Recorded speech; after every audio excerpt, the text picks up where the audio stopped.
Terceiro, é pra eu estar gravando esse vídeo para fazer uma revisão com vocês em algumas questões e algumas coisas importantes e relevantes em história, tá? Para ajudar vocês a estudarem para as provas e também para vocês terem um conhecimento que vocês vão carregar com vocês ao longo da vida de vocês. Bom, nesse bimestre de História a gente começou a aprender um pouco sobre os espaços públicos, né?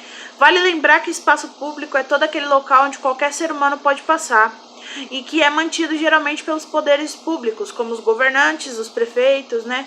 É mantido pelo poder público. Os espaços públicos que nós temos na cidade são desde as ruas até as praças, alguns parques, né? Mas o mais importante que a gente trabalhou bastante esse bimestre foram as ruas. As ruas, elas possuem nomes específicos que servem para diferenciar uma rua de outra, né? Principalmente isso vale para as grandes cidades. Tem muitas pessoas vivendo em cidades e para a gente localizar esses endereços dessas pessoas, o ideal é a gente saber o nome da rua, o número e o CEP, que é o Código de Endereçamento Postal, que também nos auxilia, por exemplo, a não mandar uma carta para uma rua que tem um nome igual, do mesmo amigo ou da professora, como eu pedi para vocês enviarem uma carta para mim. Então, espaço público é todo aquele espaço onde qualquer pessoa pode transitar, pode andar, pode praticar algo e que é mantido pelos poderes do governo, seja de prefeitura ou o próprio governador ou até mesmo presidente. Nas ruas, a gente tem ruas desde as mais movimentadas até as mais calmas, né? E existem algumas ruas que fecham aos finais de semana para lazer, para as pessoas poderem andar de bicicleta, passear com as crianças. É que agora no período de pandemia isso é um pouco diferente, né? Deve ser evitado. Mas, por exemplo, a Avenida Paulista é um caso de uma rua, uma avenida, né? Em que ela é fechada aos finais de semana para que as pessoas possam ter um pouco de lazer. Vamos lá, deixa eu ver o que eu marquei aqui para falar para vocês. As ruas, antigamente, elas eram bem estreitas, né? É um pouquinho de história agora. Porque era basicamente para as pessoas poderem andar e para se cavalgar com o cavalo, né? Então não precisava ser larga como elas são hoje. Depois do surgimento dos veículos, dos bondes primeiro, depois dos veículos, essas ruas foram aumentadas de tamanho. Então é isso. Falando um pouco de espaços públicos e coisas que pertencem ao público, nós temos os monumentos, né? Que são estátuas, são construções que são feitas pelos poderes públicos, são encomendadas pelos prefeitos ou pelos governadores, enfim, para que seja colocado numa praça ou em um local público e que seja para lembrar de algo ou alguém importante. Então, por exemplo, em São Paulo a gente tem um monumento às bandeiras, em homenagem aos bandeirantes.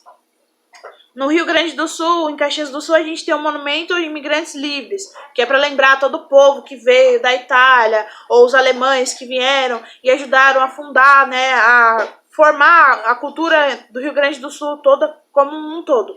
E no Rio de Janeiro a gente tem um monumento que é o 14 Bis, que foi o primeiro avião criado por um brasileiro, que foi Santos Dumont. Então, monumentos públicos são estátuas ou são construções de pessoas ou algo importante de alguém que fez algo interessante para nós. Falando sobre o nome das ruas, vale lembrar que elas só podem ter nome de pessoas que já faleceram, tá? E aí são pessoas que criaram algo importante para o Brasil, que fizeram algo importante para a sociedade. Geralmente são nomes de políticos, nomes de professores, nomes de doutores, né? E a gente também tem algumas nomes de estados, nomes de cidades, enfim, né? A Pro, por exemplo, já morou em uma rua que chamava Rua Bahia, né? E agora eu moro numa rua chamada Papa Paulo VI. O Papa Paulo VI foi alguém muito importante dentro da religião católica e em homenagem a ele a nossa rua tem esse nome. Bom, e aí falando de monumentos, além dos monumentos públicos que são os construídos pelo ser humano, a gente tem os monumentos naturais. São aquelas belezas maravilhosas que ninguém constrói, que a natureza mantém ela sempre muito bonita. Por ser tão bonito, por ser tão belo, atrai milhares de turistas todos os anos para visitarem elas, como por exemplo os Lençóis Maranhenses. E aí, por ser tão belo, tão bonito, existem leis para preservar o local, né? Então ninguém pode chegar lá e jogar lixo, ninguém pode chegar lá e queimar, ninguém pode chegar lá e fazer mal para essa paisagem, que é um monumento natural, para que esse monumento não seja destruído, seja preservado. Falando um pouco sobre os espaços de poder. Quando o Brasil era colônia, tudo basicamente era concentrado no meio da praça, né? Então a gente tinha no meio da cidade uma praça onde tinha uma casa de câmara e cadeia, que era onde os vereadores e as pessoas ricas ficavam, os homens bons, que eram considerados homens de poder da época, ficavam. E também ficava a cadeia junto. que é onde as pessoas que faziam coisas erradas, os bandidos, os ladrões ficavam trabalhando dentro dessa casa de câmara para cumprir a sua pena, né? Além disso, no centro dessas cidades do Brasil colônia sempre havia um pelourinho. O que é pelourinho? É como se fosse um poste, mas que é onde as pessoas que faziam coisas erradas, ou escravos que tentavam fugir ou se rebelar, eles eram amarrados e punidos em praça pública, para servir de exemplo para os demais, né? Então o pelourinho era um símbolo de justiça da época. Além da casa de câmara e cadeia, além do pelourinho, existiam fontes de água, que é onde as pessoas poderiam lavar sua roupa ou levar água para casa. Não eram todos, na verdade quase ninguém tinha uma fonte de água dentro das suas casas. Hoje em dia isso muda, o espaço de poder das cidades é concentrado nas prefeituras ou nas câmaras dos vereadores, né?